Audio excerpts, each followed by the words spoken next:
Assalamualaikum warahmatullahi wabarakatuh and good day to everyone. So this is the other subtopics for chapter 2, which is the influence of crop maturity on quality and preservation. So let's look into this chapter. So the first thing that you need to understand is there are two terms which determines the maturity. The first one is the physiological maturity, and the next one is the commercial maturity. So these two types of maturity is very different. Okay, the one, the physiological maturity, which follows book exactly what the book told you, and the other one is the commercial maturity. So this one is quite difficult because it depends on the commercial, depends on the consumer preference. Okay. So let's look into the explanation, into the details of each of these. So for physiological maturity, it refers to the stage. Let's see, let me bring the pointer. Okay, here. For physiological maturity, it refers to the stage in the development of fruits and vegetables where the maximum growth and maturation had occurred. Okay, so the keywords here is the maximum growth and maturation. Okay, if you look into the growing stage, the growing stage of fruits, for example, there is a stage where it reaches its maximum growth, okay, whereby it cannot grow bigger than that. That is the example of physiological maturity. Okay, so generally there are 4 major stages of physiological maturity. Okay, this one.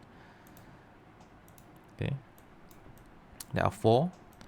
It's the growth, maturation, ripening, and senescence. Okay, so growing stage. After that, it's going to mature, and after maturation, it's ripen, and then after that, senescence. The process of deterioration. Okay, so physiological maturity happens between end of growing stage. Okay, here at the end of growing stage and the start of ripening growth. Okay, so it's around here. Okay, so physiological maturity, the one that we going to look, happen in between this. Okay, so this where the fruits mature. Okay, so around this particular stage, we can consider it as physiological maturity. Okay, so let's take a look into this figure. Okay, for you to easily understand what we had looked previously, this one. Okay, this is the figure explaining that. That is growing stage, cell expansion, and then followed by maturity. After that, ripening, and lastly is senescence. Okay, so these are the 4 stages. 4 stages of physiological maturity. Okay, 4 stages of physiological maturity, and when we said physiological maturity, it's referred to this particular stages, which is the maturation.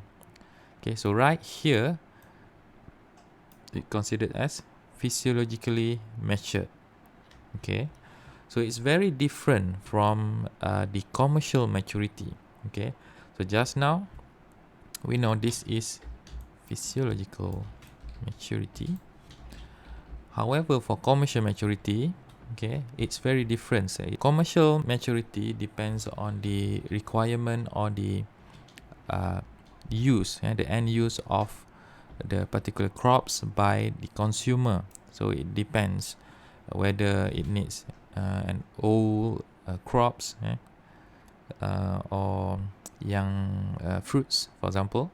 So it depends on the consumer. So it's very random, and it's does not follow books. Okay, so this one is considered as commercial maturity. So for example, if you want to cook, like in Malaysia we cook tom yum, right? So tom yum, maybe we put baby corn, right? So that one is not physiologically matured, okay, according to the books. Okay, it is not physiologically matured. Yeah, it's right around here, right? But for commercial maturity, okay, it will neglect the physiological maturity. Okay, it depends on the needs, okay, the consumer needs. For example, maybe the other crops like eggplant, okay, we consume it unripe, okay, it should be around here, okay. So there are also other fruits that we consume overripe, okay, or when it is fully ripe, okay. So it depends on the consumer. So the commercial maturity is, so you can say the commercial maturity depends on the consumer needs, okay.